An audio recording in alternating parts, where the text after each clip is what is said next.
Look, it's fair to say probably around 2.5 years ago. And again, I probably need to be honest and say my interest was more a commercial one, working for a paper company in a highly commoditised marketplace with little hope or differentiation. For me, sustainability actually became a bit of a beacon of hope. And I saw this movement taking place around the world and a greater consciousness, and actually saw that could be a field that our company could adopt as a positioning and ideally a pathway to growth. So good growth, but also a good proposition for the business as a whole. It came about through identifying a need in the marketplace, seeing that meeting that need would actually be not only good for the business, but good for our planet as well.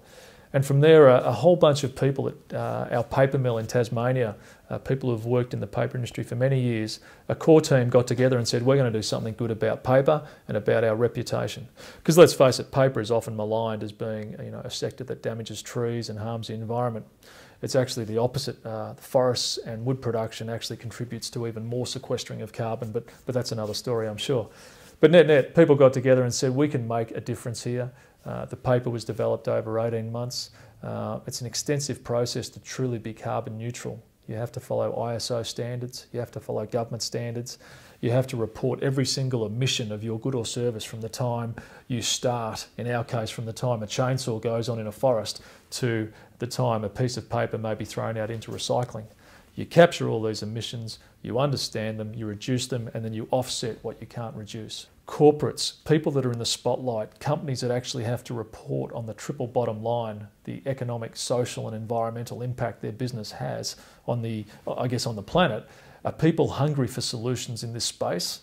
And again, I probably can't stress this enough when I talk. Sustainability, as Drucker, Peter Drucker once said, every pressing social and economic issue of our time is a business opportunity. Sustainability is a huge one. We need improvements in the area of sustainability, and it's up to organisations, to businesses, to the art world, design world, to say, hey, we can design things better or introduce better solutions to meet the needs of today without compromising the needs of the future. The barriers are terrific in paper. For a start, as a paper manufacturer, no one else in the value chain or supply chain wants to really hear too much from a paper manufacturer.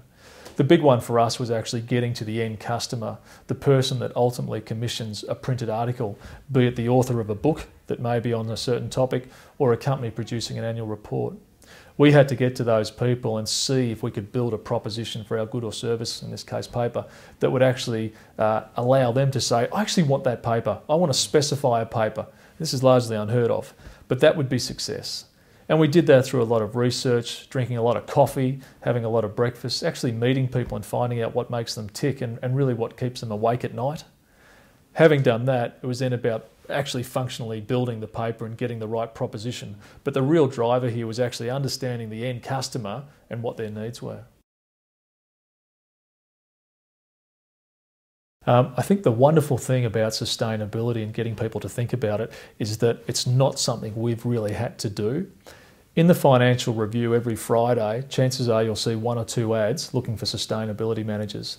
Most listed companies and government entities have to produce a sustainability report or have someone managing the sustainable footprint or aspects of their organisation.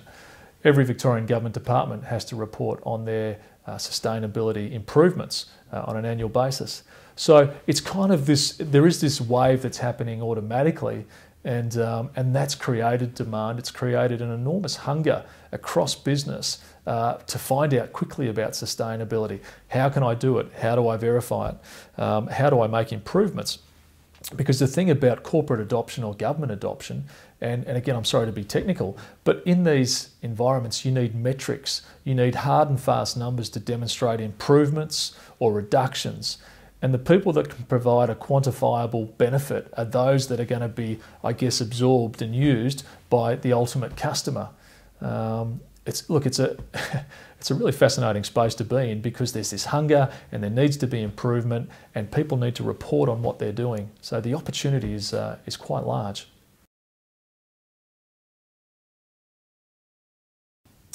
There's a constant program at Australian Paper built largely around forestry certification.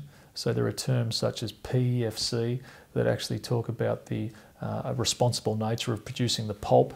There are constant programs based on reducing our own environmental footprint. Our own emissions from our production plants have been reduced by, in total, 15% over the past 7 years. There are constant programs in place to reduce air travel, to reduce the amount of freight. So there are continuous improvement aspects there. But on the paper point of view, I think there are a couple of key standards. There is the ISO certification for manufacturing. There's the forestry certification. But from our point of view, the environmental one, the climate change issue, the carbon neutral proposition, for the next couple of years, we can't see a bigger issue to address than that.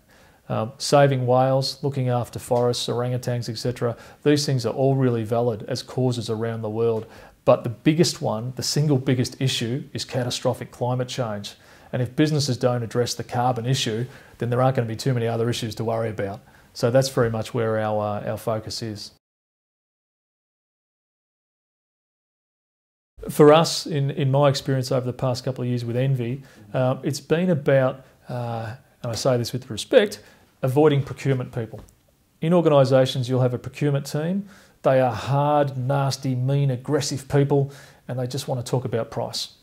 Now that's their role, and I respect that, and that's good. But in organisations today, the argument or the discussion is not just about price.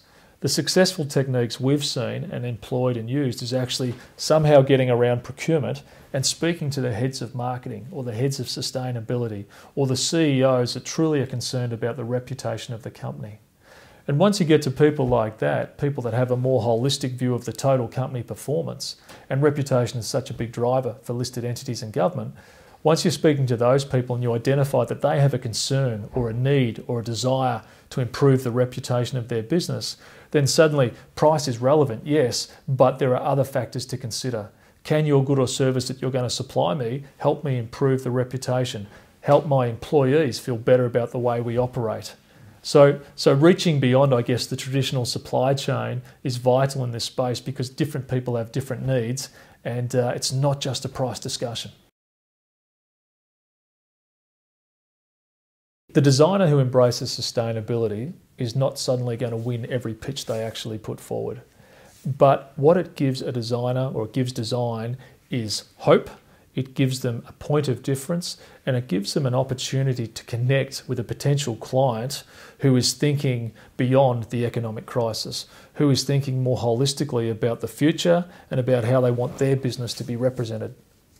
I think, if you pick up on an example, and I'm sorry to hark back to procurement, but corporations, companies, government will have selection criteria for product that they buy, goods or services that they buy.